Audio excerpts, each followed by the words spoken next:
அப்படி உருவாக்குனது இப்போ தான் அவங்களுக்கெல்லாம் தெரியுமா? ஐடி விங்க்கு இப்போ தான் தெரியுமா? இவ்வளோ நாளாக ஓபிஎஸை பற்றி அவனுக்கு தெரியாதா? ஏன் இவ்வளோ நாளாக ஓபிஎஸை சேர்க்கலாம்?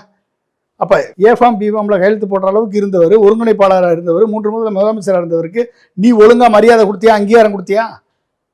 எடப்பாடியை முதலமைச்சர் ஆக்குனதே ஓபிஎஸ் தானே.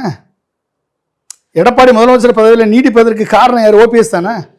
அப்போ அந்த ஓபிஎஸ்ஸை நீங்கள் என்னடா வெளியே தூக்கி போட்டீங்க? எல்லா பேரும் பொதுக்குழுன்னு கூட்டி செருப்பு கொண்டு எரிஞ்சு தண்ணி பாட்டில் கொண்டு எரிஞ்சு இன்னைக்கு உனக்கு என்ன தார்மீக உரிமை இருக்கு ஓபிஎஸ்ஸை குறை சொல்றதுக்கு? ஒரு 3 முறை முதலமைச்சராக இருந்த ஒரு மனிதனை, பண்பு மிக்கவரை, யாரையும் கடுஞ்சொல் பேசாதவரை, தனக்கென்ற ஒரு கூட்டத்தை உருவாக்காதவரை நீங்கள் எந்த அளவுக்கு மரியாதை கொடுத்தீங்க?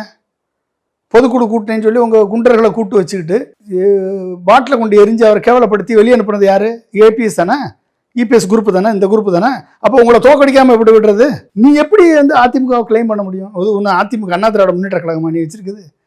நீ அடிமை அமித்ஷா முன்னேற்ற கழகம் வச்சிருக்க. நீ உங்களுக்கு என்ன தகுதி இருக்கு அதிமுகவை பற்றி பேசுறதுக்கு?